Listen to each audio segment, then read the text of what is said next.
Bien chers internautes, je vous salue dans le précieux nom du Seigneur Jésus-Christ. La partie 2 de notre émission Réma sur la RDC, de la République au Royaume. L'histoire est un éternel recommencement. Comme dit le passage de Ecclésiaste 3:15, Dieu ramène ce qui est passé pour de l'histoire de cette nation en 1997. En effet, le deuxième président, Joseph Désiré Mobutu, qui inaugura la deuxième république ici au Congo, a joué un rôle très capital dans les desseins de Dieu pour préserver l'unité de cette nation. Nous devons marcher à fond, même conclure des accords avec le diable pour refaire l'unité du Congo. Rien à faire. Le Congo restera un et indivisible. Son rôle fut similaire à celui de Nabucodonosor lors de la déportation du peuple d'Israël durant 70 ans à Babylone. Le règne de Joseph Désiré Mobutu fut donc ce qu'on appelle en termes évangéliques le temps de la permission du mal. Car de même que Dieu avait témoigné sur Nabucodonosor comme suit: maintenant je livre tout ce pays entre les mains de Nabucodonosor, roi de Babylone, mon serviteur. Jérémie 27:6. De même aussi, Joseph Désiré Mobutu était un instrument de Dieu pour éprouver le peuple congolais par les 32 ans de règne et dictatorial de Mobutu.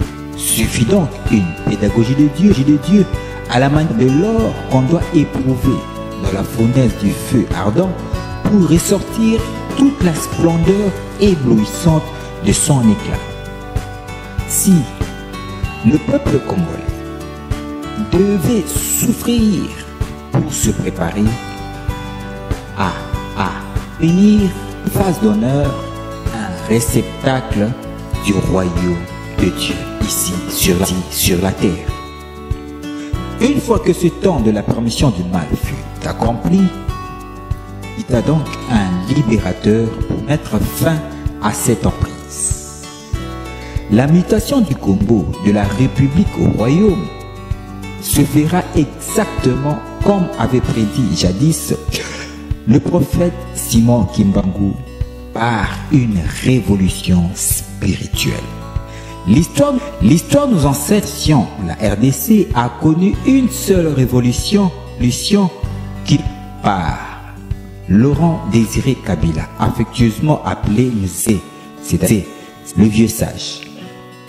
Un certain 18 octobre 1996, qu'un accord fut signé à l'hôtel Lemera, au sud Kivu, créant alors le fameux mouvement politico-militaire dénommé l'AFDL, l'Alliance des forces démocratiques pour la libération du Congo, qui va balayer en 7 mois seulement toute la puissante armée de Mobutu. Cette révolution charnelle, une préfiguration de la sainte révolution spirituelle qui doit être entreprise par l'Église corps de Christ du Congo, l'Église de réveil, voire recommencement.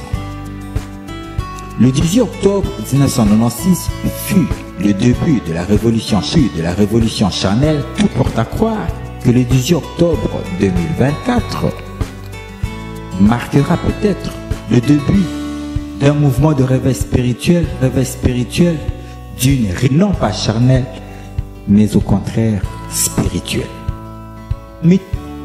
Mutation de la République au royaume. Et dans les livres de Daniel 2:34, où l'on voit cette pierre qui vient écraser les pieds de fer et d'argile de la grande statue.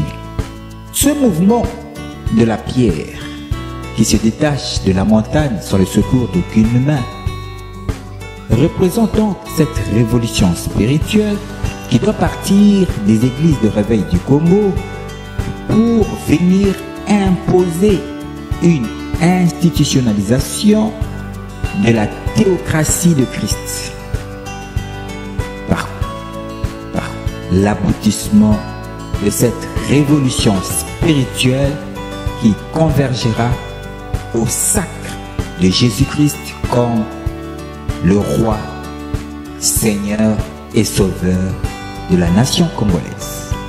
C'était donc la deuxième partie de notre émission Rema sur la RDC de la République au Royaume. Vous avez aimé cette émission, bien sachez qu'à la réalisation c'était Aïcha Milolo Zaidi, à la caméra Dadija Odja. Je m'en vais saluer mon père spirituel, le prophète de la nation Némi Lomanga, du côté de l'église Porte de Cana à Massina. Je saluerai aussi Iguette Boka, Dédé, Denise, Kalimbali, Nyonfam, Kassoussoula. Je saluerai aussi l'apôtre. Le rendez-vous est fixé pour la semaine prochaine. Nous y étions donc le mercredi 8 octobre 2024. Devant le micro, votre humble serviteur, Emmanuel Kassoussoula. Le rendez-vous est fixé pour la semaine prochaine. Quant à moi, je vous dis bye.